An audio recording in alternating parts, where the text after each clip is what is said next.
Hello, hello, and welcome to another episode of the Awesome in Seattle podcast. This is your host, Christian Nossum of the Awesome Nossum Group at Wilson Realty Exchange. And today I am joined by the lovely Joanna Beecher, who is also an agent here on the Awesome Nossum Group. Yes. Well, thank you, Christian. Today's topic is a big one, and it's for anyone who's planning to buy in 2025. Okay. So we're breaking down what Seattle home buyers should expect in 2025. We'll cover key topics like the buyer brokerage services agreement, everybody's favorite, timing your home purchase with your lease ending, competitiveness in the market, and mistakes to avoid in 2025, and much more. So, want to dive in? Let's do it. Okay. All right. So the first step, if you're considering buying, is always getting educated. Well, this is our opinion. Yes. A lot of people just jump right in and start looking at houses, and they go about it pretty much backwards, in our opinion. The common sense way would be first you get educated. So for us, our first step with all of our potential clients and people that are thinking about maybe buying a house is to always attend our free beers and home buying class. You can also educate yourself by listening to this podcast. If you haven't already been to one of our free beers and home buying classes, just go to beersandhomebuying.com, beer like the drink, and homebuying.com, and you can see where those are. After you do that, then we got to kick things off with something that buyers need to get familiar with, and that's something called the Buyer Brokerage Services Agreement. This is a new state law as of January 1st, 2024, where it basically outlines the relationship between you and your real estate agent or broker, and it is now standard practice in the state of Washington. Yes. And by signing this agreement, you're committing to work exclusively with your agent, and they're committed to providing you with the best possible service, and it helps set expectations up front, right? It ensures you're both on the same page as you go through your home buying process. So think of it like you're hiring your expert guide, and they're there to help you navigate the complexities of the home buying process for you. If you're shopping for homes in 2025, expect your agent to bring this up early in the process. It's very important before they do any real estate work for you, that this is a signed agreement, an explained agreement between all of you in this process.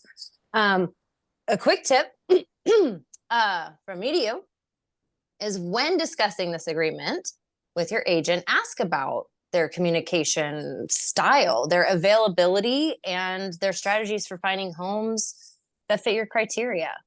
Make sure their approach aligns with your needs. Yeah. Yeah. So basically, with the BBSA, the Buyer Brokerage Services Agreement, you're choosing and agreeing to work with this agent in your buying process. That's the big overall gist of it.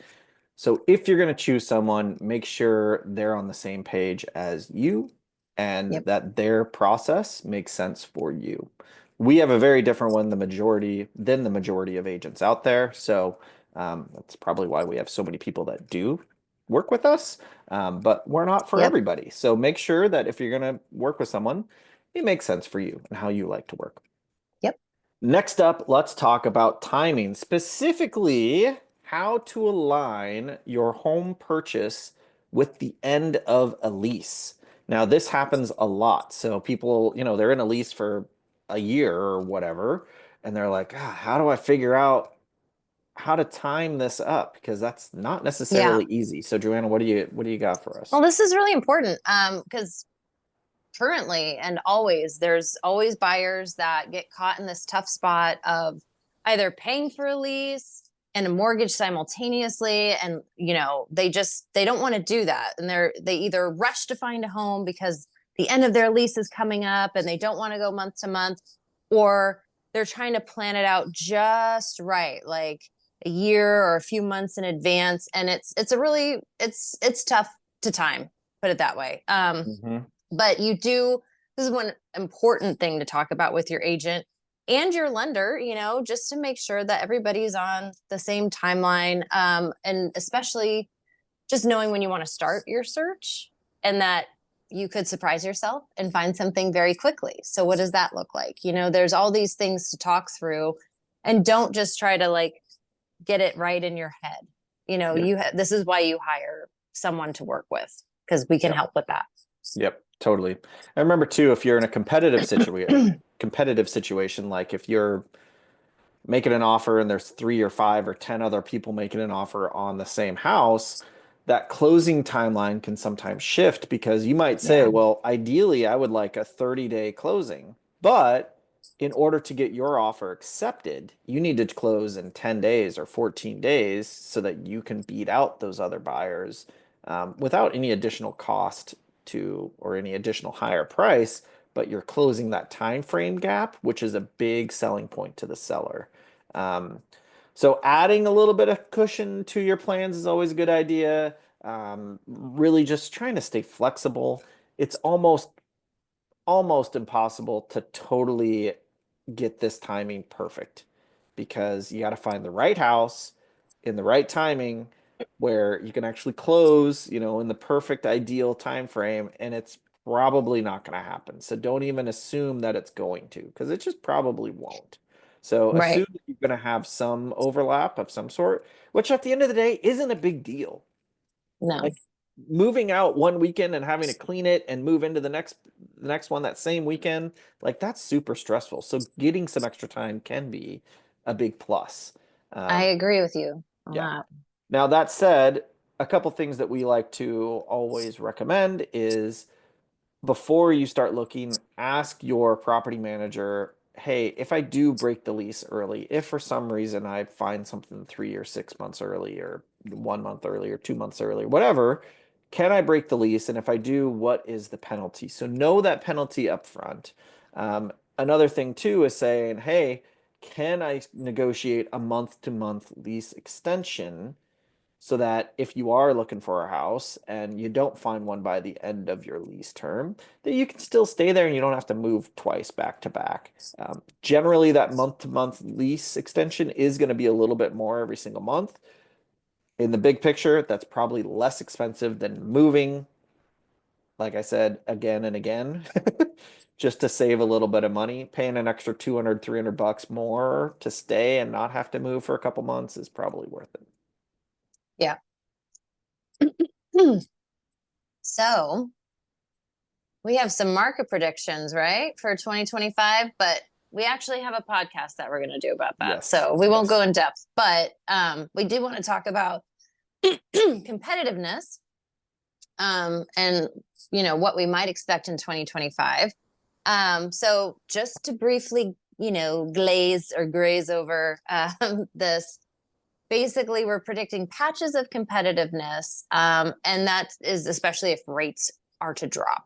hmm Yeah, exactly. And if rates do drop, you're likely going to see more buyers jump into the market, which could lead to bidding wars in certain areas or certain specific types of homes. So the popular areas that everyone wants to be in, kind of like north of downtown, that's a big, big one in Mm-hmm. Seattle. A lot of the east side, these typically hot markets, that's where this trend is expected to continue just because we just don't have enough supply already. And so when you have supply and demand out of whack, that's when you see multiple offers on homes. Yeah. But just, to stay ahead of it, just making sure that you're prepared, getting, having your pre-approval letter ready, knowing your budget, your max budget, that's huge. And knowing that you shouldn't probably hesitate when you find that home that you love. Yeah. So And I'd even say do it a step further and get fully pre-underwritten up front. If you can get 100% agree. you can get underwritten, that's going to be way stronger than just getting pre-approved. So all Yep. right, let's talk about when a home pops up that fits your criteria, you need to see that thing ASAP. Yes. And so I know on listings there are virtual tours where you can, scroll with your mouse through the house. But touring in person is super, super important. You cannot compare what you see in pictures to what you see and experience in person. So in a competitive market, just waiting too long to schedule a showing could mean missing out on something entirely. And yeah, just knowing that seeing it in person could make or break how you feel about the house. Hmm. Yeah, it's pretty tough to understand if there's foundation issues, sloping in the floors, if there's bad smells. Like Smells. these are things that we see a lot in person. You can't get that thing when you're online. Like, Yeah. And I'm going to say it too. I'm going to just say vibes. hmm. I It's a know very good point. it's when we say home buying is emotional, that's part of it. Hmm. If there's, I've had people convinced they will absolutely love a certain house. They get there, it just starts right away. The vibe is off. They go Yep. in, it gets worse. So Yep. it just, yeah, do yourself a favor and see it in person as soon as you can. Yeah. Yeah. And remember, the sooner you see the property, the sooner you can make an informed decision. So Mm-hmm. make sure you have some, like when you are in the thick of the home buying process, make sure that you block out maybe some afternoons or evenings or lunch appointments or something like that on your calendar so that you can actually go see these houses kind of, especially Thursday, Friday, because that's when homes generally come on the market, Wednesday, Thursday, Mm-hmm. Friday, so that you can move quickly. And if you have those time blocks on your calendar, you have that ability versus always trying to fit it in here and there. Yeah. And a quick tip, set up alerts for new listings and coordinate with your agent to schedule the same day or next day showings whenever possible. Like with us, it's super easy. You can just text us. Like we'll respond. Unless we're with the client, we're going to respond right away. Um, Especially over text. Email sometimes is a little bit slower just because we get so much email because we're dealing with offers that have already been accepted and the escrow company and title company and all that stuff. They need paperwork here and there, but that's not like I need this right away. But texts, we get those. We're like, all right, let's schedule that. Let's get something figured out. Let's put it on the books right away because we Yeah. understand how important it is to see something ASAP. Oh, yeah. And, kind of, this is kind of working backwards a little bit, but like one of the big things that if we haven't made it clear at this point, I think that we want to just hammer it home right here is becoming like clear on your buy box Hmm. with your agent, which will hopefully be us. But define exactly what you're looking for, know exactly what you're looking for, size, location, price point. All of these are extremely important things to have a very clear picture on. And we help you with that. That is a huge part of our beginning steps for you. So that Yeah. you're not just like, well, I have this max budget and now I'm going to go look at Redfin and who knows what I'll find and where I'm going to find it. We don't want that. That's No. chaos. That's emotion that you don't need to be experiencing. Just, the confusion part of like, I could go anywhere. We like to get you very clear on where you're going to find what you want. So, Hmm. you need to find an agent, in our personal opinion, that helps you do that. Yep. And we have a very specific and personalized approach to that no one else does. And that speeds up people's home buying process, but also their comfort Mm-hmm. level so quickly, just by doing the one thing that we do that no one else does. And we can talk about that. If you come to the beers and home buying class, we will share that.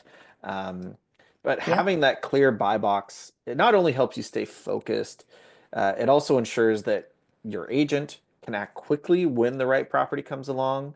And that can make all the difference in a fast moving market. And it also helps us, as your agent, understand, hey, if we have a listing that's coming up a few months down the road or weeks or whatever, we might be able to slip you in before it even comes on the market because it meets your buy box perfectly, which Yep. we've done over the last year a few times, and it's been a win-win for everybody. Yeah. Everybody's happy when that comes up, Yeah. especially in a competitive market where the home would probably have been in a competitive situation, you Hmm. know? Exactly.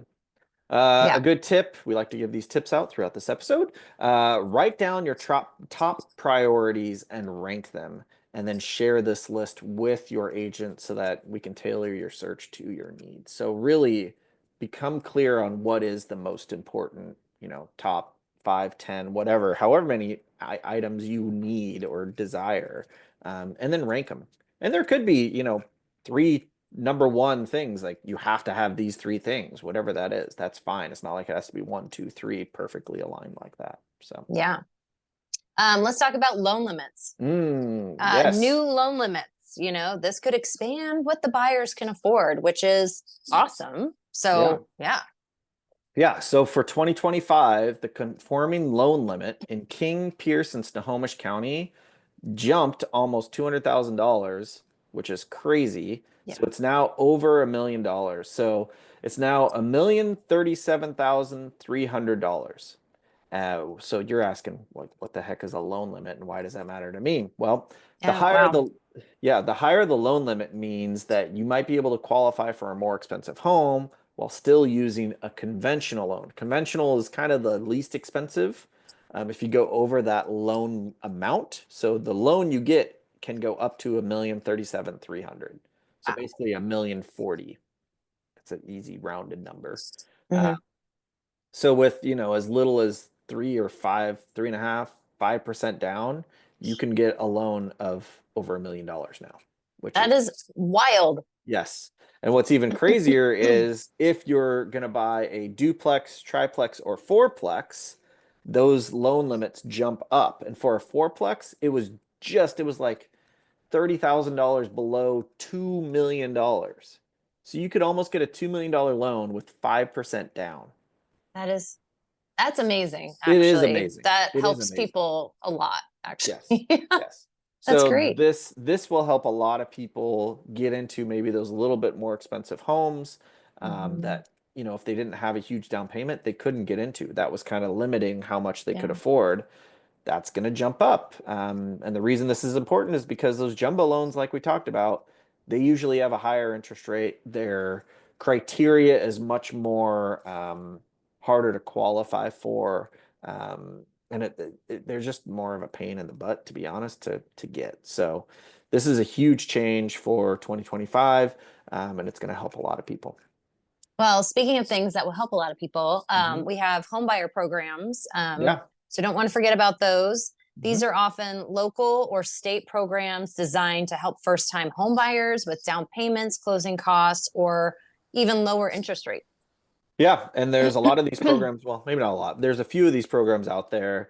The most popular one in Washington is the Washington State Housing Finance Commission's Down Payment Assistance Program. They have all of these first-time homebuyer programs do have income limits. See, and this criteria changes a lot. So, if you are thinking that you might be able to qualify for this and you would like to explore that further, just reach out to us, DM us, text us, email us, whatever. We can connect you with a lender that we know that works really, really well in these programs because there's a lot of lenders that can qualify to help you get this loan. Not all of those lenders do it very often. And so, with these changing guidelines that they have, they might give you some bad advice. So you actually want to work with someone that knows this program inside and out, knows the tips and tricks, and Mhm. how to make it a smooth process. And we definitely have someone that we can recommend for that. Um, and that's where if you are thinking you want to do that, reach out to us. We'll connect you with them, and you can get those recommendations kind of tailored specifically for you to see if that is something that makes sense. Yeah. Um, so let's finally talk about DADUs and ADUs. So these detached and attached accessory dwelling units are becoming our new townhouses, right? Hmm. Yeah, Yeah. I love Yeah, and them. if you can't afford a standalone single family house with the white picket fence in the front yard and the big backyard, a DADU, a detached ADU, or an ADU, otherwise known as an accessory dwelling unit, these can be great alternatives, and they're often more affordable and allow you to live in a more desirable neighborhood Mhm. because they're generally built in the backyard or alongside a house, a single family house that was there. And the yard's a little bit smaller, even though you do get one.